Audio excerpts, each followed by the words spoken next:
राम राम जी। आत्म मंथन में आपका स्वागत है। आज मैं आपको मूलांक 1 वालों के लिए वीकली टैरो रीडिंग बताने वाली हूँ, जो कि 23 अगस्त से 29 अगस्त तक रहेगी। ठीक है, बाकी मैं हर दिन के हिसाब से आपको बताऊंगी कैसे अपना मूलांक देखना है। कई लोगों को बहुत प्रॉब्लम हो रही है, वो मुझसे लगातार कमेंट्स में पूछते जा रहे हैं मूलांक और भाग्यांक दोनों में क्या फ़र्क है। तो आप वीडियोस देखिए, और आप लोग एक वीडियो देखने के बाद मुझे लिख देते हैं कि 6 नंबर वाली भेजें या 5 नंबर वाली भेजें। तो आप गौर से देखें, प्लेलिस्ट में जाएं, वहाँ पर सारे 1 से लेके 9 मूलांक तक की सारी वीडियोस उपलब्ध हैं। आप आराम से वहाँ से देख सकते हैं। ठीक है, अब हम ये अपनी रीडिंग स्टार्ट करते हैं। अब हम संडे की बात कर लेते हैं मूलांक 1 वालों के लिए। एक्चुअली क्या है, मुझे यहाँ पे लग रहा है कुछ ना कुछ शनि और केतु की प्रॉब्लम दिखाई देती है मेरे को कार्ड्स के अंदर। मुझे ऐसे लगता है आप किसी ना किसी चीज़ के अंदर स्लो डाउन हो जाओगे, फंस जाओगे, और आपको ऐसे लगेगा मैं कहाँ फंसा।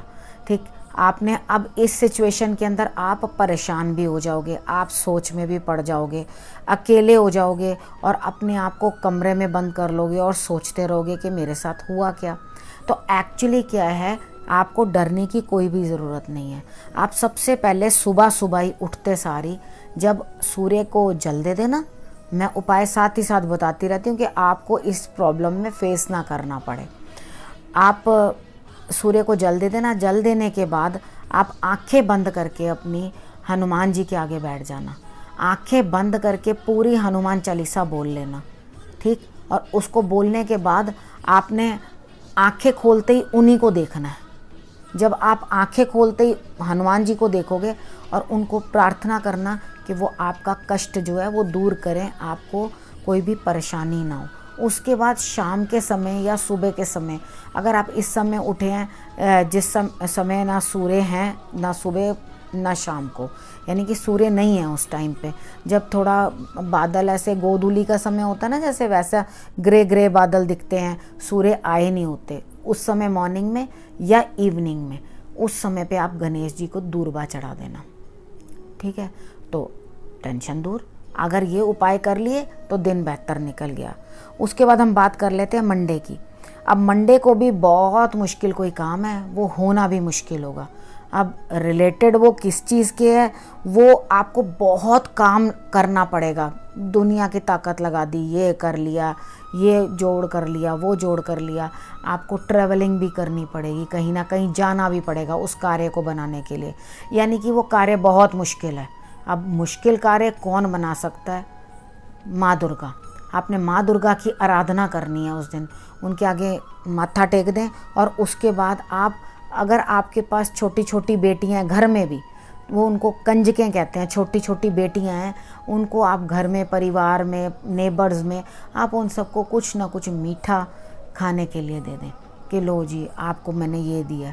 आप कोई भी मीठी चीज़, टॉफ़ियाँ, आप टॉफ़ियाँ ले सकते हैं, आप टॉफ़ियाँ बांट दें। ठीक है, आप उतना काम कर लें तो भी आपके लिए सही रहेगा। अब हम ट्यूसडे की बात कर लेते हैं। अब ट्यूसडे वाले दिन आपके लिए कोई ना कोई इस तरह का इंसान आपको मिलेगा जो रौब दाब से आपके साथ, आपसे काम करवाए, या आप खुद अगर उस पोजीशन पे बैठे हैं तो आप खुद रौब से काम करवाएंगे, लेकिन काम पूरा हो जाएगा। ठीक है, एनर्जी पूरी होगी, काम को करने में आपका जोश पूरा होगा।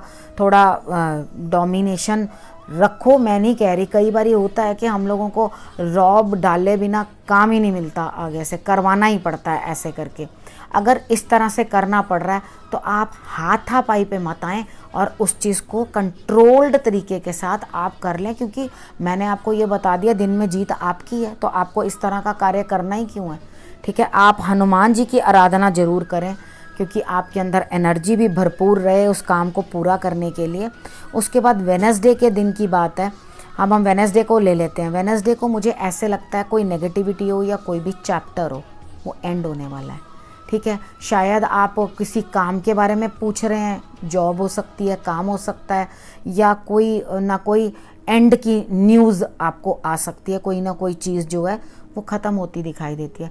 तो ये कार्ड जो आता है वो इसलिए नहीं आता कि आप हर बार यही सोचें कि नहीं नहीं कोई तो रहेगा नहीं या कोई कुछ होगा नहीं। ये नेगेटिविटी भी हो सकती है। हो सकता है आपने जो इतना स्ट्रेस लिया या कुछ लिया और उसको काम को किया, वो काम एंड हो गया, ख़त्म हो गया, ठीक है, और नई शुरुआत हुई। हो सकता है वो काम बड़ा बेकार हो जो आपके लिए सही से चल ही नहीं रहा हो, तो आप उसके अंदर ज़बरदस्ती उस चीज़ को ड्रैग करते जा रहे हैं, घसीटते जा रहे हैं। चल आज मैं ये लगा लूँ इसमें, चल आज वो कर लूँ, अब इस काम में ये अमेंडमेंट कर देता हूँ, अब इसमें अंदर ये चीज़ लगा देता हूँ। तो वो करते करते आप वहाँ तक पहुँचे, लेकिन वो काम एंड हो गया। आप वेडनेसडे को आके वो चीज़ एंड हो जाती है। एंड एक एंड, एक अंत, एक नई शुरुआत लेकर आता है। ये हमेशा ये चीज़ याद रखना। हम लोग हमेशा ये कह देते हैं ये एंड है, डेथ के बाद जन्म भी तो होता है। उसी तरीके से जब हम एक काम एंड करते हैं, सोचते हैं अब हम इसको नहीं कर रहे, तो हम डेफिनेटली दूसरा काम उठाते हैं और उसको करने लग जाते हैं। अब हम इसमें अपनी एनर्जी नहीं डालेंगे, हम दूसरे में एनर्जी डालेंगे। तो इस कार्ड को आप इस तरह से लो और आप ये सोचो कि आपको मेडिटेशन करनी है बहुत ज़बरदस्त तरीके से, और यहाँ आपने लगाने हैं तिलक। बहुत ज़बरदस्त तरीके से का मतलब ये नहीं है कि 100 घंटे बैठना है आपने, मतलब कि रोज़ यही करना है, ताकि आगे जो है आपकी जो बुद्धि है वो एकदम तीव्र तरीके से आपके काम की तरफ ध्यान लगवाए आपका, और एकदम कंसंट्रेट हो जाओ आप उस चीज़ को करने के लिए और उस काम को आगे ले निकलो। अब हम थर्सडे की बात कर लेते हैं। आपका काम पूरा होने वाला है, उतने में कोई ना कोई आपके पीछे जो है निंदा चुगली करनी शुरू कर देगा। आपका काम होने ही वाला है, ठीक है, आपके बैक स्टैप करना शुरू कर देगा, आपको परेशान करने लगेगा, आपको तरह तरह की बातें करेगा। आपको बिल्कुल परेशान नहीं होना। सुबह उठना, अष्टांग प्रणाम करना। अगर तो आप जेंट्स हैं तो अष्टांग प्रणाम करना, लेडी हैं तो आप हाथ जोड़कर यूं नमस्कार करना, ठीक है, इस तरह से। तो हाथ जोड़कर करना, अष्टांग प्रणाम में हाथ ऐसे रखते हैं, उस तरह से करके जेंट्स लोग करें, ठीक। आप इतना उपाय कर लेंगे तो मुझे लगता है कि आपका कार्य पूर्ण होगा। और आप हनुमान जी की आराधना ज़रूर करना और बजरंग बाण पढ़ना।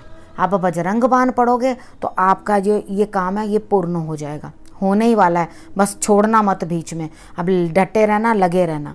अब उसके बाद फ्राइडे के दिन फिर आप ही डोमिनेट कर रहे हो किसी को, या कोई आपको डोमिनेट कर रहा है, या तो बॉसेस की आपको सुननी पड़ेंगी। अब सुनने के बाद होगा क्या, आपके दिमाग का दही हो जाएगा। मतलब दिमाग इतना परेशान हो जाएगा कि अब ये कौन सा नया काम बता दिया, या ये अब कौन सा नया काम है जो मुझे करना है, या इस किस चीज़ में। तो फ्राइडे वाले दिन आप किसी को डोमिनेट भी कर रहे हो या करवा भी रहे हो, लेकिन उसके बावजूद भी आपका दिमाग शांत नहीं है, आपका दिमाग बड़ी दुविधा में है, ठीक है। तो आपने सबसे पहले करना क्या है कि आपने मत्था टेकना है गणेश जी को। आप गणेश जी को मत्था टेकना और उसके बाद अपने बॉसेस से जो भी आपने काम उन्होंने बताया वो करना। सैटरडे वाले दिन मुझे लगता है आपका दिल बहुत दुखी होने वाला है, और जो काम आप करने वाले हैं वो आपको बहुत मुश्किल काम दिया गया है, जिसके अंदर बहुत अधिक आपको मेहनत करनी पड़ेगी।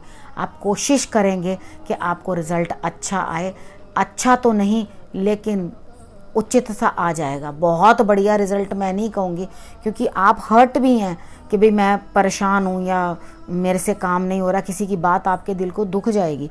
तो आपने करना क्या है, सैटरडे छोड़ो, ये मत सोचना कि भाई मैं तो संडे को करूँगा आदित्य हृदय स्त्रोत का पाठ। आपने आदित्य हृदय स्त्रोत का पाठ सुबह सैटरडे को भी कर लेना है, मॉर्निंग के अंदर भी, ताकि आपको परेशानी ना हो, आपका काम जो है वो जल्दी बने, क्योंकि आपका काम बनने में मुश्किलात है। उसके बाद आप हनुमान जी को भी तिल के तेल का दिया ज़रूर जला लेना। तो मैंने आपको हफ्ते भर की सैटरडे तक की पूरे उपायों के साथ सारी प्रेडिक्शन बता दी है, जो आपके हफ्ते को थोड़ा आपके लिए इजी बनाने की कोशिश करेगी।